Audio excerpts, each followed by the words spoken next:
Ini Imam Al-Qushairi lagi menjelaskan tentang bahwa ada doa yang diperoleh secara rohani. Dan itu terjadi di kalangan sahabat Nabi. Jadi Nabi dikabarkan oleh malaikat, kami menghubungi orang yang baca ini, wahai Rasulullah. Maka Nabi tanya, siapa yang baca ini barusan? Orang yang baca ini, bacaannya diangkat. Dalam satu riwayat 12 malaikat, di riwayat lain 30 malaikat. Allah jauh apa dekat? Kenapa antum merasa jauh? Kenapa kalau doa mustajab berasanya mesti di Ka'bah? Kenapa harus nunggu sepertiga malam terakhir? Kenapa harus punya masalah dulu baru kemudian doanya bisa menangis? Emang Tuhan kita lagi punya masalah? Kita turunkan dikit. Ente baca doa sepanjang apapun, tapi tidak merasakan hadirnya, dekatnya Allah Subhanahu Wa Taala. Allah nggak jawab. Okelah tidak ngerti bacaan, nggak apa-apa. Tapi hadirkan rasa bahwa dia bersama kita. Aku sudah doa, tapi kok belum dijawab. Saya sudah doa lama kok nggak dijawab-jawab. Boleh nggak antum ngomong begitu sama bos? Bos, proposal saya udah masuk lama, kok ente nggak kasih-kasih juga? Untuk teman-teman yang menonton kajian ini, jangan lupa bersalawat kepada Nabi kita Rasulullah Muhammad sallallahu alaihi wasallam. Allahumma salli ala Muhammad wa ala ali Muhammad. Bahwa doa ada yang maksurat, ada doa yang berdasarkan ilham. Gitu. Nah, ini yang mau kita baca. Bahwa di kitab ulama ahli hadis, ini kan imam ahli hadis, tapi dia seorang sufi. Beliau sezaman dengan imam muhaddis yang lain seperti Al-Baihaqi. Sezaman semua. Senang, pernah dengar Al-Baihaqi nggak? Barusan. Nah, ini Imam Al-Qushairi lagi menjelaskan tentang bahwa ada doa yang diperoleh secara rohani. Dan itu terjadi di kalangan sahabat Nabi.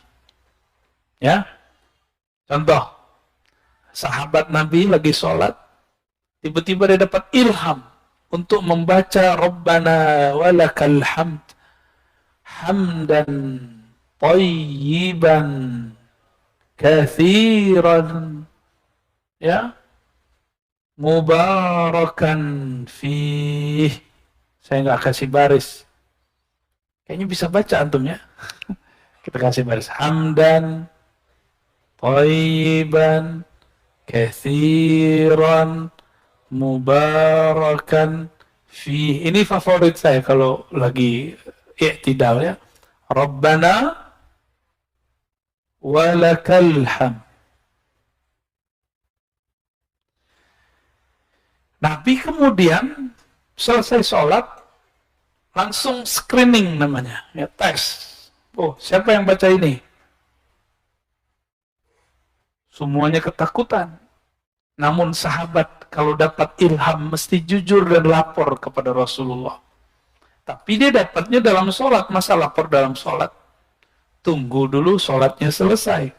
Maka dia lapor, ya Sayyidi ya Rasulullah, wahai Rasulullah, akulah yang membaca ini tadi.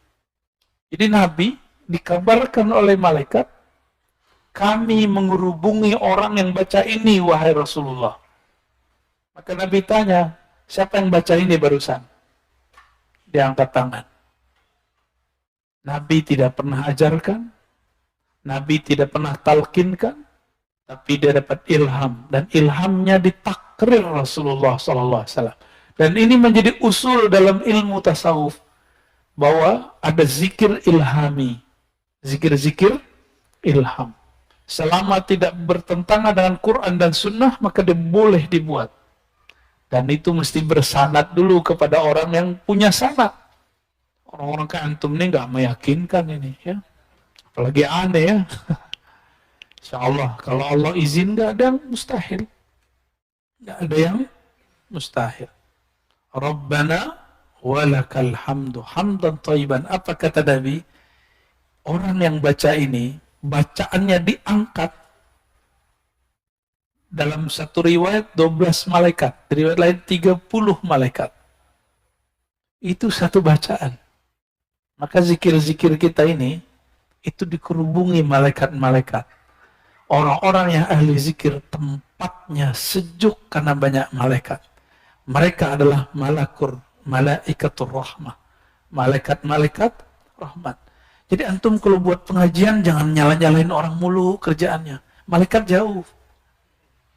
Kita kalau kajian, isinya yang menggairahkan kolbu untuk bermakrifat kepada Allah Subhanahu wa ta'ala. Supaya kolbu itu sejuk, bukan panas gitu. Tidak ada dalilnya itu. Ente nggak ngerti dibilang nggak ada dalilnya. Ini dalilnya ya.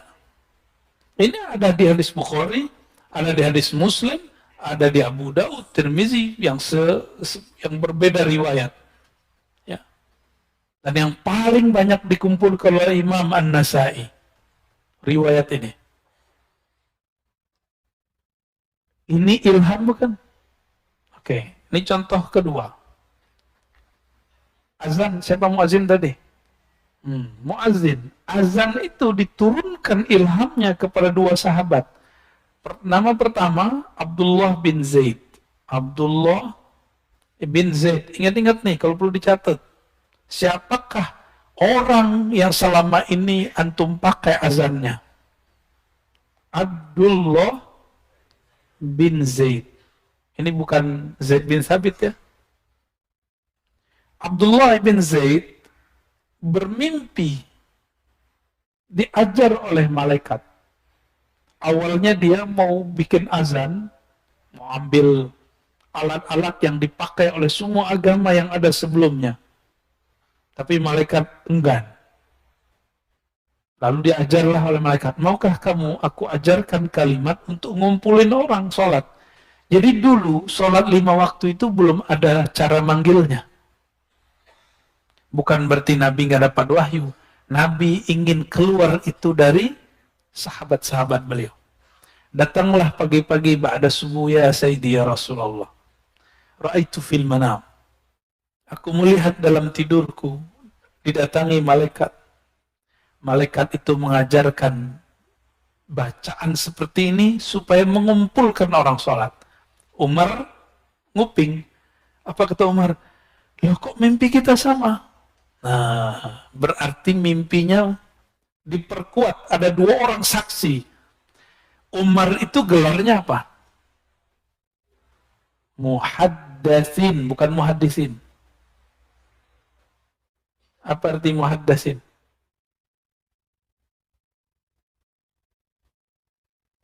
Ya, muhaddatsin, orang yang diajak Allah berbicara. Baik lewat mimpinya atau lewat ilhamnya. Maka muhaddatsin itu artinya orang yang dapat ilham. Ilham itu banyak. Ada ilham dari Allah, ada yang dari malaikat, ada yang dari hawa nafsu, ada yang dari syaitan. Jadi jangan langsung percaya. Ada ilmunya, ada thariqahnya, ada kaifiatnya. Dan ini gak bisa dibuat-buat. Semua ada latihannya. 2 sahabat ini adalah sahabat muhaddatsin. Namun yang terkenal Sayyidina Umar. Jadi mereka ruhnya bisa ngomong sama Allah. Gimana tuh? Ya, antum begitu nggak? Tadi ngomong sama tembok ya. Pengen ya, harus bisa. Harus bisa. Surga kita yang hakiki adalah bertemu pemilik surga. Maka orang yang telah bertemu dia, berbicara dengannya di dunia, akan berbicara dengannya di akhirat. Yang telah bertemu dia di dunia, akan bertemu dia di akhirat. Tapi yang cuma melihat surga, hanya surgalah yang Allah kasih. Bapak Ibu, sahabat-sahabatku, surga itu makhluk atau khalik? Makhluk atau khalik? Muliaan surga atau orang beriman? Beriman apa dulu? Mukmin yang wali, mukmin yang kekasih Allah. Lebih mulia orang beriman yang wali. Maka mukmin yang wali ini gak minat sama surga. Gak minat dia sama surga. Bukan berarti dia tuh kemudian tidak mau surga. Emang di hatinya minatnya main punya surga. Itulah surga yang sebenarnya. wujuhu yawmaidin nadhirah ila rabbiha nazirah. Ya. Saat-saat itu wajah sangat berseri-seri karena dia memandang kepada pemilik surga. Ya, saya sudah berkali-kali sampaikan ke jemaah. Saya pernah diundang ke satu tempat, nggak disambut kiainya. Santren, pulang nggak dihantar juga. Dalam hati saya ngomong, cukup sekali ini saya datang. Tersiksa batin ini. Ini baru di dunia, nggak nyaman saya, nggak nyaman sama sekali. Antara ego dengan ketawaduan maju mundur. Emang gue nggak dihargai, nah gitu. Tapi tawadu udah biarin aja. Mau husnuzon sama suuzon berperang dalam hati, dan itu masya Allah ujian yang lebih berat daripada siksaan di neraka. Antum nggak dihargai orang, itu lebih bahaya dari palanya dipenggal. Makanya dalam hadis dikatakan, ya, orang beriman itu disiksa di dunia dengan apa? Zalazil, diaduk-aduk pikirannya, perasaannya nggak nyaman, nggak dihargai orang, diomongin orang. Kadang konflik di rumahnya, konflik dengan keluarganya, kadang konflik dengan istrinya, dengan suaminya, konflik sama tetangganya, konflik sama jamaahnya. Kadang teman jadi lawan. Itu kan main-mainan Allah aja itu. Ya. Itu lebih dahsyat. Maka orang beriman, dia nggak mundur, dia maju terus berjuang di jalan Allah. Ngurus masjid nih, dikata-katain orang, diomongin orang, kan komentar gampang aja Pak di grup. Ya, tangan ini kan nggak ada bebannya. Benar Pak pengurus? Ini kayaknya ada beberapa pengurus masjid dia datang nih. Ya, pengurus taklim, pengurus organisasi keislaman sama. Saya juga begitu. Kalau antum itu lebih tinggi egonya ngurus, tersinggung dikit mundur. Tersinggung di torikot buat torikot baru. Tersinggung di partai buat partai baru. Tersinggung dalam jihad buat jihad baru. Lihat Suriah, berapa kelompok jihadis di situ. Bingung kita mana yang jihad sebenarnya. Ya. Tadi jadi kemana-mana nih ya. Tapi penting ya. Penting sekali bahwa dulu di zaman sahabat Rasul ada doa lewat ilham. Nih orangnya azan yang antum baca itu lewat ilham. Oh itu khusus sahabat. Mana dalil yang mengatakan ini khusus sahabat? Kan nggak ada.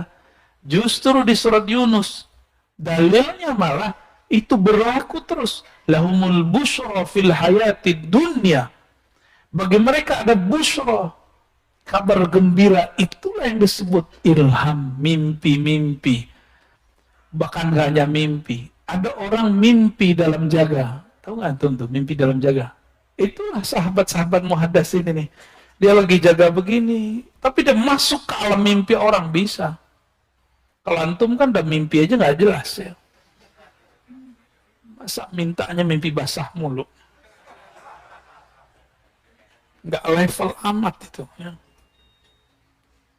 Mimpimu ru'yaka tarjumanu qalbik. Nih, boleh ditulis nih. Mimpimu adalah terjemahan dari ahwal hatimu. Jika mimpimu baik, berarti hatimu lagi baik. Mimpimu jorok, otakmu lagi jorok. Berarti yang mimpi basah, apa tuh? Otaknya, Masya Allah, otaknya seksi ya. Otaknya nakal itu ya. Kita boleh nakal zahirnya, tapi jangan nakal sampai ke dalam. Ya. Kalau nakal zahir tinggal tobat toh. Tapi kalau nakal ke dalam, kita jadi munafik. Kita jadi munafik kubro. Munafik kecil semua kita punya, saya aja punya. Itu yang saya mintakan tobat setiap hari kepada Allah Subhanahu wa Ta'ala. Berharap semoga Allah menutupi dengan keindahannya dan maafnya. Ya. Di sini ada beberapa kisah. ulama-ulama terdahulu yang mereka mendapatkan ajaran dalam tidurnya. Nggak seperti yang dituduhkan oleh kelompok yang membenci ajaran Rasulullah. Lalu mereka mengatakan sufi-sufi itu ajarannya lewat mimpi. Ya akhi, ar-ru'ya aslun min usulin nubuwah. Nih saya tulis ya. Ar-ru'ya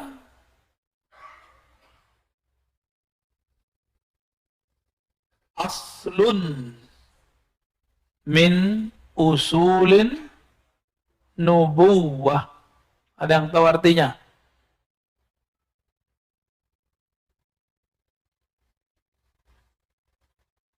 Ar-ru'ya, mimpi itu karena dia terjemahan kolbumu, terjemahan kebeningan kolbumu. Jadi kalau orang sedang mau cek antigen, apa istilahnya ya? Bukan itulah. Mau mengeskan kolbu, gimana caranya? Cek mimpinya apa. Kamu mimpi apa malam ini, malam kemarin, 7 hari ini? Mimpi terbang, berarti suka ngayal. Mimpi dipatok ular, kalau jomblo bakal kawin. Kalau udah kawin, mungkin mau punya anak, jangan mau kawin mulu. Boleh sih ya. Ar-ru'ya aslun. Ini bukan kata-kata saya, ini kata-kata imam-imam terdahulu yang diringkas oleh Imamuna Abu Hamid Al-Ghazali. Ini kata-kata beliau. Mimpi itu adalah aslun, pokok dari pokok-pokok kenabian. Ya. Jadi nabi itu basic awalnya adalah dari mimpi. Masih ingat Nabi Ibrahim lewat mimpi. Tapi tidak semua mimpi dipercaya, maka beliau mikir, kayaknya ini halu nih. Besok mimpi lagi. Kayaknya gak bener. Besok mimpi lagi. Maka muncullah sebuah riwayat dalam riwayat Imam Ahmad ya. Ar-ru'ya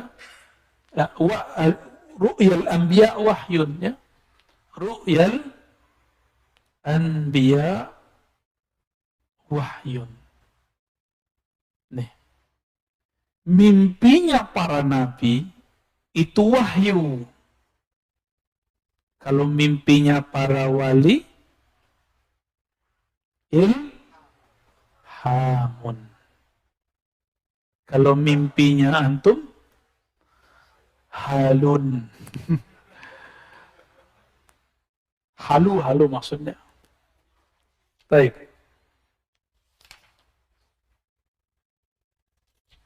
Ada seorang imam namanya Uqbah ibn Nafi', imam salafus saleh, imam yang sezaman dengan Imam Malik, kawan dari Imam Laits bin Sa'ad yang tinggal di Mesir. Ini Laits bin Sa'ad ini imam donatur. Jadi kawan-kawan dia di berbagai kota dikirimin duit. Di akhir tahun dia menjadi mustahik zakat. Tapi dia nggak mau terima zakat. Jadi duitnya itu semua rekening kalau kita kosong semua. Beda sama kita ya. Rekening kayaknya mau gembuk terus. Ini Laits bin Sa'ad. Qala ra'aitu Uqbah bin Nafi' dhariran. Aku melihat sahabatku Uqbah matanya sakit sehingga buta. Matanya sakit lalu menjadi buta. Dharir.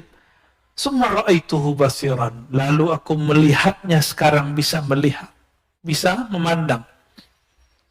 Faqultu lahu bima rudda 'alaika basar. Kok bisa matamu balik? Diobat pakai apa? Gitu maksudnya Laits. Ternyata jawabannya apa? Utitu fi manami. Aku didatangi dalam mimpiku.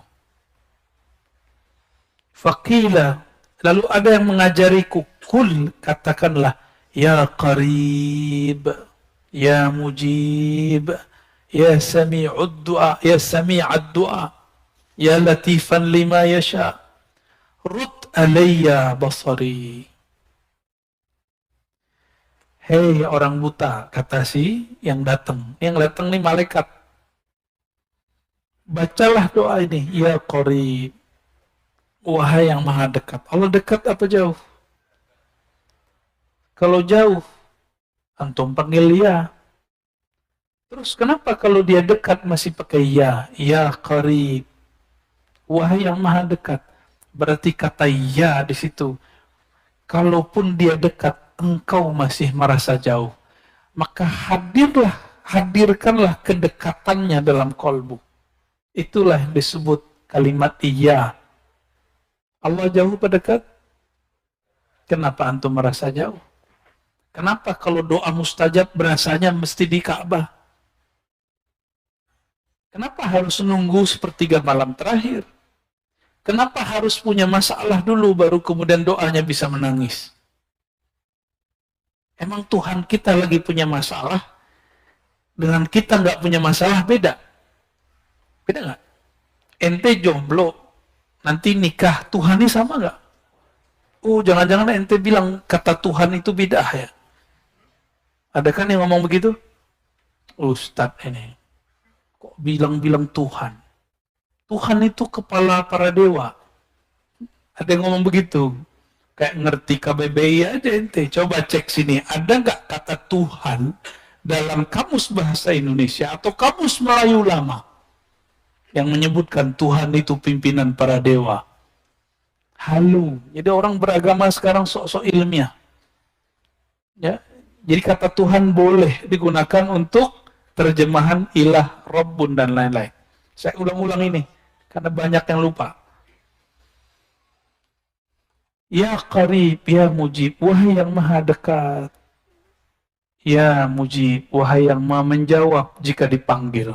Allah jawab gak? Pasti jawab. Cuma ente dengar gak?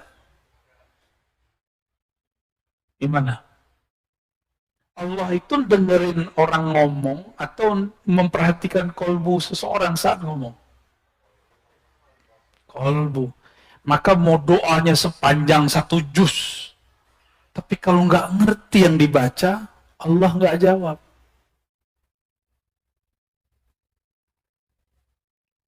Kita turunkan dikit. Ente baca doa sepanjang apapun, tapi tidak merasakan hadirnya, dekatnya Allah Subhanahu Wa Taala, Allah nggak jawab. Oke lah, tidak ngerti bacaan, nggak apa-apa, tapi hadirkan rasa bahwa Dia bersama kita. Bacalah semua doa. Nah, ini tips kalau mau baca zikir apapun. Sebelum zikir, baca syahadat dulu, ya.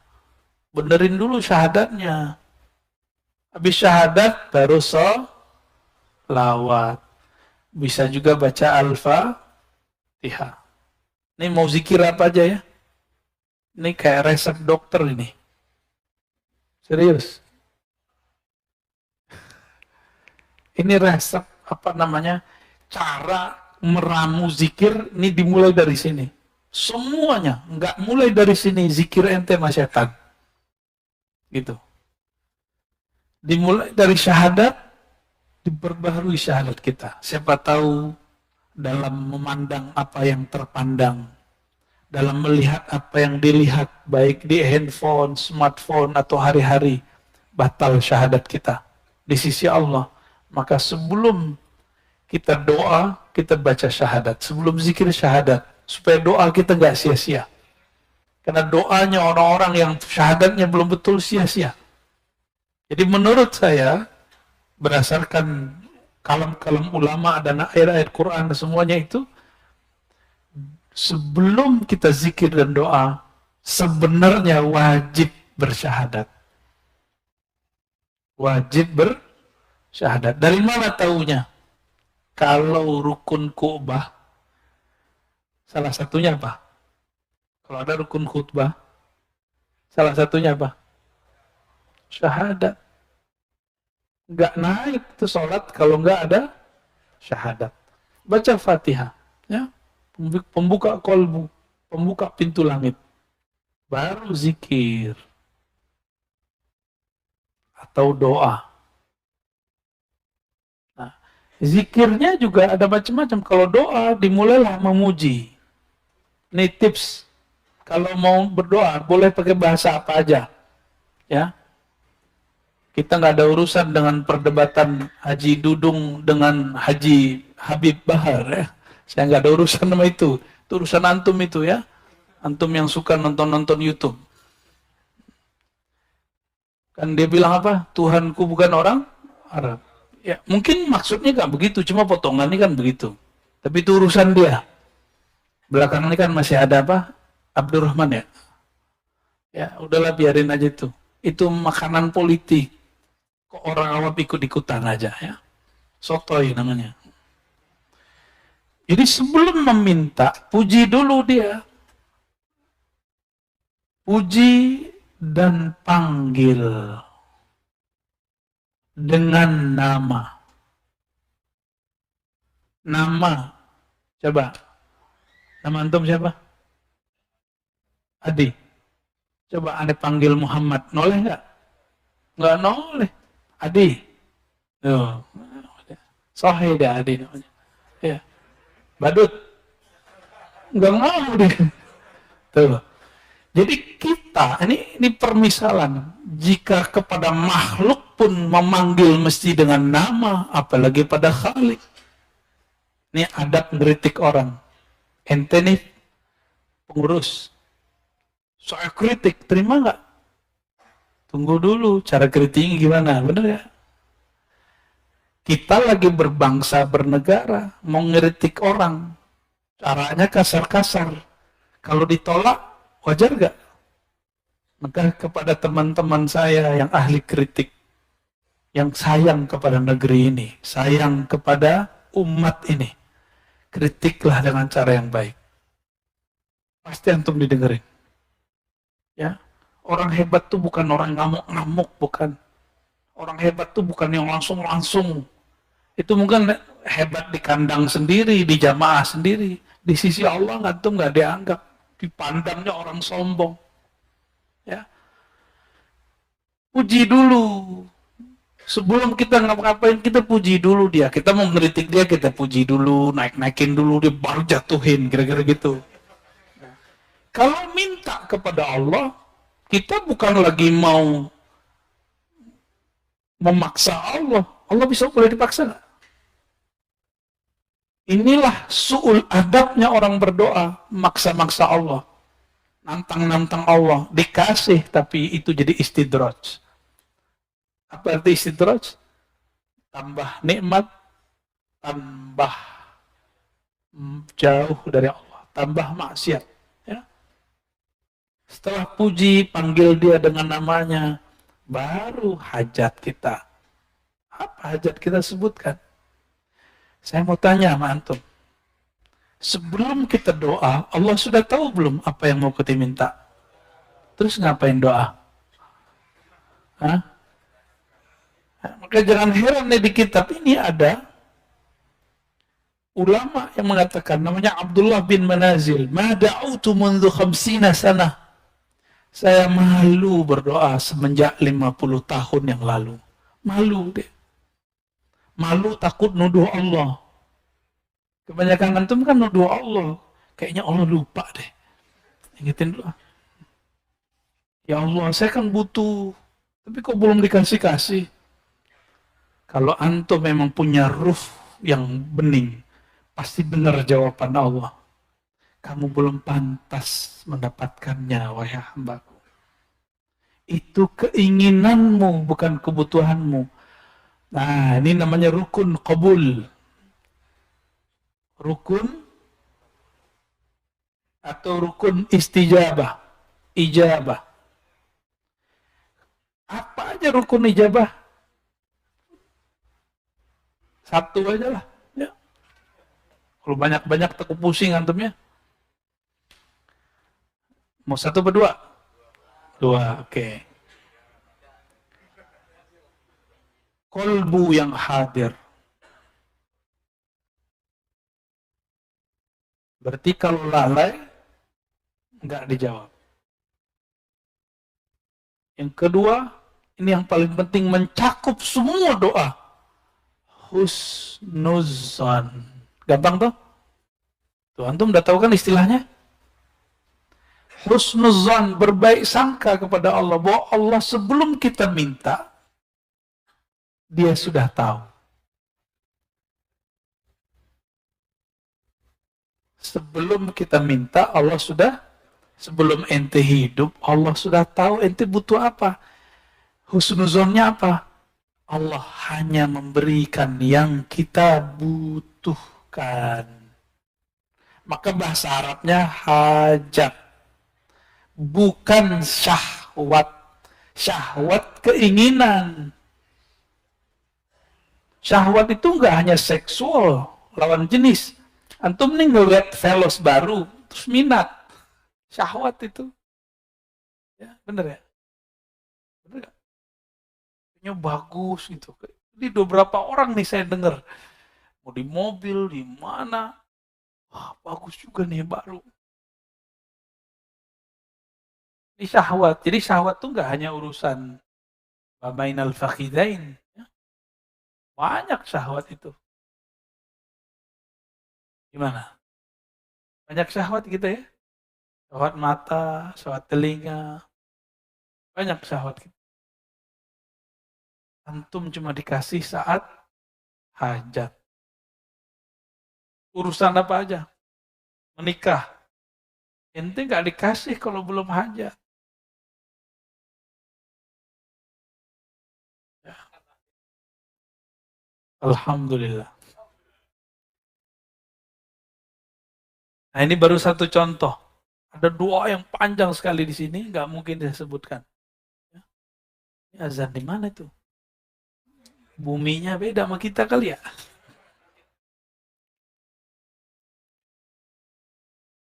Nah, ini bagian terakhir.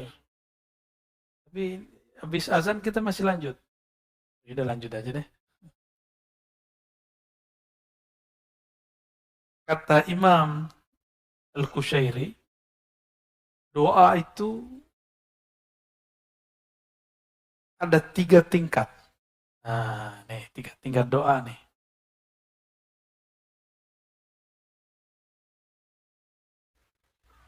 Semakin tinggi, semakin sedikit. Pertama, doa orang awam. Kebanyakan kita, awam itu bahasa Arab artinya umum kebanyakan orang. Kebanyakan orang ngerti atau nggak ngerti? Nggak ngerti ya. Kita dengerin azan dulu. Fadhal.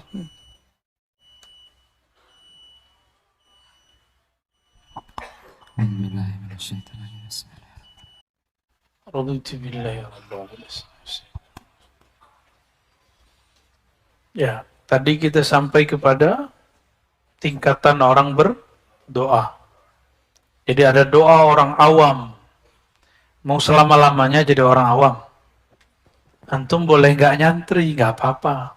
Cukup aneh aja nyantri sama teman-teman kita. Tapi jangan selama-lamanya jadi orang yang kualitasnya kualitas awam. Gitu. Baca kitab nggak apa-apa, nggak mesti. Baca aja kitab kolbunya. Kolbu kita kan punya kitab sendiri. Dia punya data-data sendiri di kolbu ini. Bisa nggak? Udah pinter belum bacanya?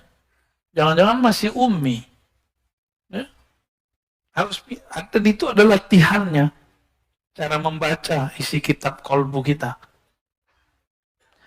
Orang-orang awam, dia berdoa menuntut Allah dan menuduh Allah.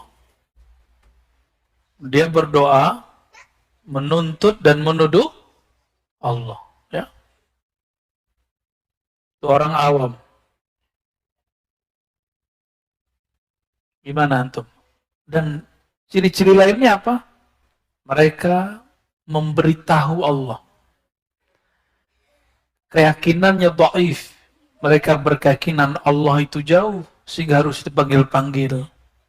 Allah itu kayaknya tuli sehingga harus diteriak-teriakin. Allah kayaknya lupa dengan hajatnya sehingga harus diulang-ulang. Ini orang siapa? Awam. Nah, kebanyakan kita begitu. Maka banyak orang mengatakan, aku sudah doa tapi kok belum dijawab. Saya sudah doa lama kok nggak dijawab-jawab. Boleh nggak antum ngomong begitu sama bos? Bos, proposal saya udah masuk lama, kok ente nggak kasih-kasih juga? Besok pecat langsung. Ya. Kecuali ente lebih tinggi dari dia. Ya, bro, lu kalau nggak kabulkan, turun. Nah, gitu. Berarti dia siapa nih? Ternyata yang biayai waktu kampanye.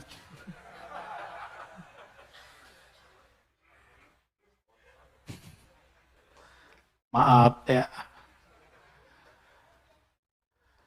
Ada yang kedua, di sini disebut dengan zuhad, orang zuhud. Orang yang zuhud. Orang yang zuhud kalau berdoa bukan dengan mulutnya, tapi dengan riyadhah. Apa arti riyadhah? Latihan amal badan. Maka dia berdoa pakai puasa. Ada kiai-kiai begitu? Kita bilang, Pak Kiai, doakan anak saya sukses. Oh yaudah, nih baca doa ini, amalkan 7 hari. Puasa. Berarti orang ini orang zuhud. Rata-rata orang-orang yang sudah jadi murid, dia masuk ke bab ini.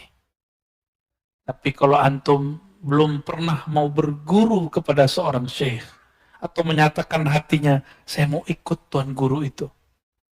Nggak mesti ngomong, ya.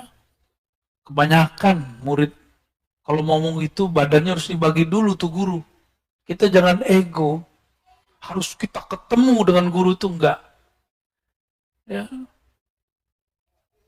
Antum tahu di Kalimantan Selatan ada abah guru sekumpul, itu orang datang, nggak berhenti-berhenti. Ya, ada yang mahabbah, ada yang ego. Itu seorang wali, masih ada aja orang awam. Ya Pak Kiai, Pak Haji, abah, tolong doakan saya biar bayar utang. Jadi datang ke Kiai itu pas ada utang. Bagi saya itu orang su'ul adab. Jangan datang ke saya begitu ya, nggak diterima. Pak Kiai, saya pengen berguru. Berguru aja. Untuk hal itu aja kok repot ya. Nih murid ini nggak mesti pakai akad, bayat, nggak mesti. Antum iktikad di hati, saya mau berguru kepada Syekh Fulan. Hadir majelisnya, ikuti ajarannya, sampai insya Allah. Itulah kebanyakan sahabat-sahabat Rasul Shallallahu Alaihi Wasallam ya. Jadi nggak usah khawatir. Ruh itu bisa merasakan lembutnya ruh. Kolbu itu bisa mengerti bahasanya kolbu. Gak usah kemudian kita ego, harus ketemu Kiai ini, kita harus ngobrol. Saya habis mimpi ente Pak Kiai. Terus kenapa? Emang kalau mimpi terus ente jadi spesial? Bukan. Emang kita girang kalau mimpi Kiai, Habib, Syekh, Wali. Girang kita, senang. Itu yang disebut busyra. Berarti hati antum cinta kepada orang alim. Kalau mimpi pertama benar, kedua benar, ketiga bliss menyerupai. Adalah seseorang bermimpi dengan seorang syekh, tapi itu bukan syekh, itu jin bersyahwat yang ingin menggoda si perempuan dalam tidurnya. Kejadian, digauli. Berarti jorok nggak tuh? Berarti bukan dia, itu jin. Berarti yang pertama, kedua masih benar, yang berikutnya sudah nggak benar. Ya, hati-hati mimpi-mimpi begitu. Dan terakhir, arifin. Arifin atau arif.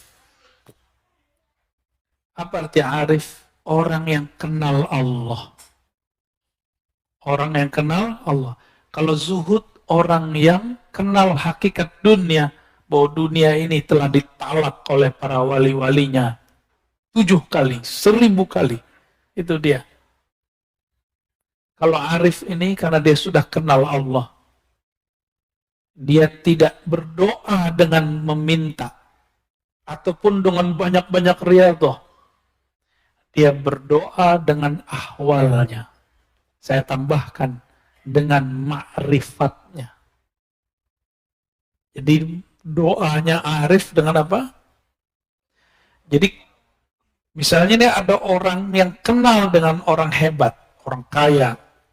Dia nggak perlu pakai proposal, cukup dengan relasi dia dengan orang itu. Itulah doanya.